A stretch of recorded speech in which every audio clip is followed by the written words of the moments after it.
तो अब आप आ चुके हैं यूनियन पे। यूनियन का मतलब, यूनियन से आप समझ कर रहे हैं, यूनियन का मतलब एक यूनाइट की तरफ इशारा दे रहा है। यूनाइट का मतलब क्या होता है? एक साथ, है ना, कि सबके सब एक साथ हो। तो इसमें सेट के अंदर भी यूनियन का मतलब क्या होता है कि मेरे पास सारे सेट, एक यूनियन का मतलब होता है कि दो सेट के बीच में अगर मैं यूनियन कर रहा हूँ, दो या तीन सेट के बीच में, तो यूनियन का मतलब होता है एक ऐसा सेट जिसमें ए के भी सारे एलिमेंट आ रहे हैं, बी के सेट के भी सारे एलिमेंट्स आ रहे हैं, मतलब कि जिनके बीच में यूनियन हो रहा है ना, उन दोनों के सारे एलिमेंट्स आ रहे हैं। बस ये होता है यूनियन का मतलब। ठीक है, तो इसको डिनोट कैसे करते हैं, सबसे पहले ये जान लो। डिनोट करते हैं हम इसको यू से।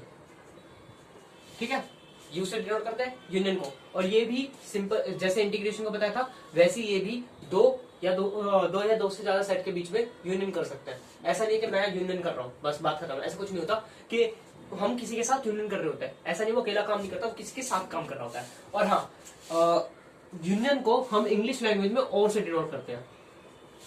ठीक है, यूनियन को इंग्लिश लैंग्वेज में और से डिनोट करते हैं। अभी सिर्फ याद रखो कि क्या होता है। और ऐसे इंटरसेक्शन का और दिख लो, इंटरसेक्शन को हम डिनोट करते हैं एंड से। एंड से डिनोट करते हैं इंटरसेक्शन को। ठीक है, लैंग्वेज प्रोग्राम में जहां पे और लिखा आएगा, अगर मैं किसी बीच में और लिखा होगा तो वो यूनियन बता रहा होगा, अगर एंड लिखा होगा तो वो इंटरसेक्शन बता रहा होगा। इस चीज को मैं दोबारा बता दूंगा जब वर्ड प्रॉब्लम कर रहे होंगे। फिलहाल यूनियन का मतलब आप समझ गए। तो ये भी दो साइड के बीच में होता है, उसको रिप्रेजेंट कैसे करते हैं? ए यूनियन बी, इसको बोलते हैं ए यूनियन बी। इसका मतलब है कि एक ऐसा सेट बनेगा, ए यूनियन बी, एक सेट आएगा मेरे पास, तो वो होगा एक ऐसा सेट होगा जिसमें ए के भी सारे एलिमेंट होंगे और बी के भी सारे एलिमेंट होंगे। एग्जांपल देख लेते हैं। मेरे पास एक सेट है ए 2 4 6, एक सेट है मेरे पास बी 1 3 5, और एक सेट है मेरे पास सी जिसमें है 4 5 6 7। बस काफी इतना। ठीक है, तो मेरे को निकालना है यूनियन, ए यूनियन बी निकालना है। तो इसका मतलब क्या होगा? एक ऐसा सेट जिसमें ए के भी सारे एलिमेंट आ रहे हो और बी के भी सारे एलिमेंट आ रहे हो। तो सबसे पहले मैं ए का एलिमेंट लिख दूंगा 2 4 6, और फिर मैं लिखूंगा बी के सारे एलिमेंट 1 3 5। तो मैं एक सेट बना रहा हूं जिसके अंदर सारे एलिमेंट आ रहे हैं, ए के भी और बी के भी। तो उसको क्या नाम दिया मैंने? A union B. ऐसे ही मैं अगर बी यूनियन सी करूं, तो बी यूनियन सी करने बैठूंगा तो क्या होगा? देखो, एक ऐसा सेट जिसमें बी के भी सारे एलिमेंट आ रहे हो और सी के भी एलिमेंट आ रहे हो, तो लिखते हैं 1 3 5, तो बी के एलिमेंट हो गए, और सी के एलिमेंट क्या हो गए? सी के एलिमेंट हो गए मेरे पास 4 5 6 और 7।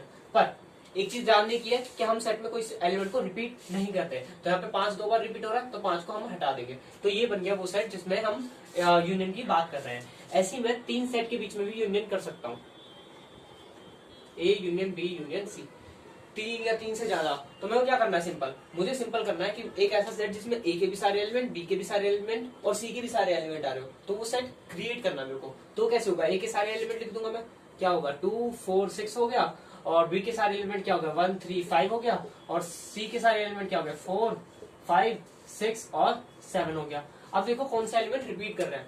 4 रिपीट कर रहा है, 4 को हटा देते हैं। 5 रिपीट कर रहा है, 5 को हटा देते हैं। 6 रिपीट कर रहा है, 6 को हटा देते हैं। तो 4 5 6 तो हट गया मेरे पास। तो मेरे पास जो सेट बना ये बनेगा। यहाँ पे थोड़ा पास लिख देता हूँ जिससे आपको डिस्टर्बेंस ना हो। तो 3 सेट का यूनियन क्या आ गया? ये आ गया। तो ये होता है यूनियन का। अब यूनियन में कुछ प्रॉपर्टीज होती है जो आपको याद रहनी चाहिए। जैसे मैंने सेट में बताई थी, जैसे इंटरसेक्शन बताई थी ना, वैसे इसकी प्रॉपर्टी होती है कि ए यूनियन बी जो होता है ना, सॉरी, ए यूनियन ए जो होता है ना, वो हमेशा ए ही आता है। और दूसरी प्रॉपर्टी है A union universal set. Universal set को मैं इससे डिनोट कर रहा हूँ, ए यूनियन यूनिवर्सल सेट आता है, यूनिवर्सल सेट। ठीक है, इसका मतलब क्या होगा? देखो, ए के सारे एलिमेंट आने चाहिए, ए के सारे एलिमेंट आने चाहिए। क्या आएगा आंसर?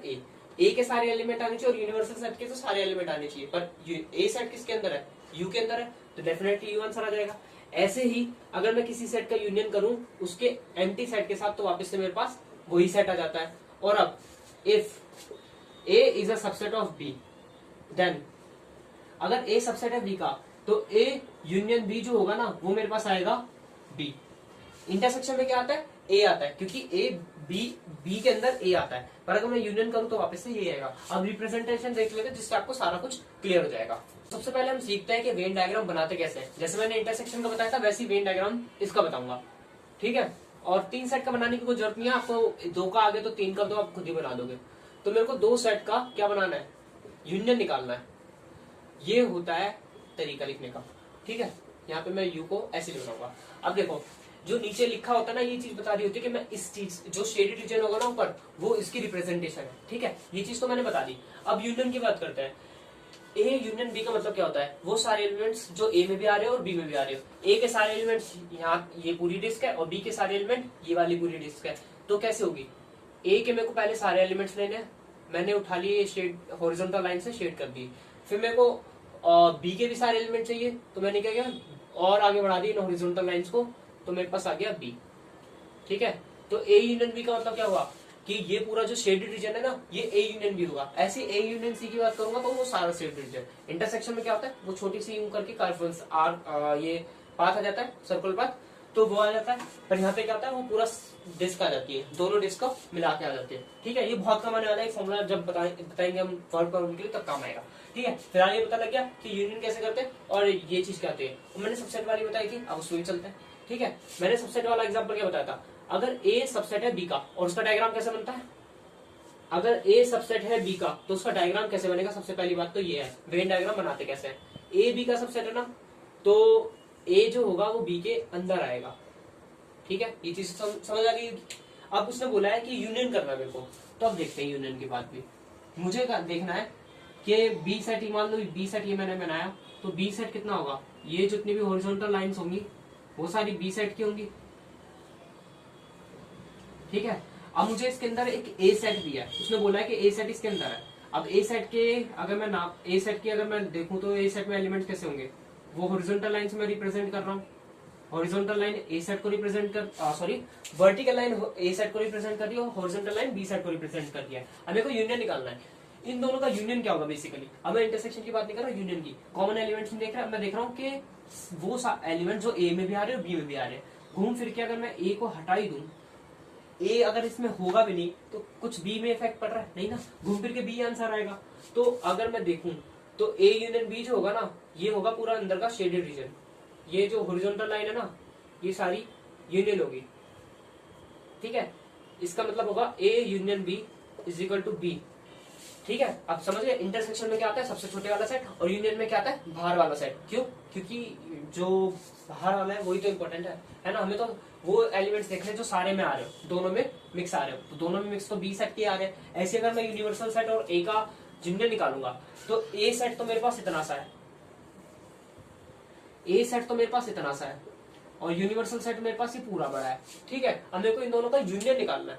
यूनियन का मतलब क्या होगा कि एक ऐसा सेट जिसके अंदर ये बाहर वाले भी एलिमेंट्स आ रहे हो और ए सेट के भी एलिमेंट्स आ रहे हो। वो है क्या एक्चुअली, वो सारा यूनिवर्सल सेट ही तो था, बस उसमें बीच में एक सेट बना दिया। ऐसे अगर मैं इंटरसेक्शन की में क्या करा था मैंने कि A intersection universal set is equal to A आता है। कैसे आता है? इन दोनों में शेडेड रीजन कौन सा है, खाली ए का ही तो आएगा। इन दोनों में ऐसा कौन सा एलिमेंट है कॉमन है, यूनिवर्सल सेट ये पूरा है, बाहर जितना भी है व्हाइट वाला, और जो शेडेड रीजन है ये ए का एलिमेंट्स है।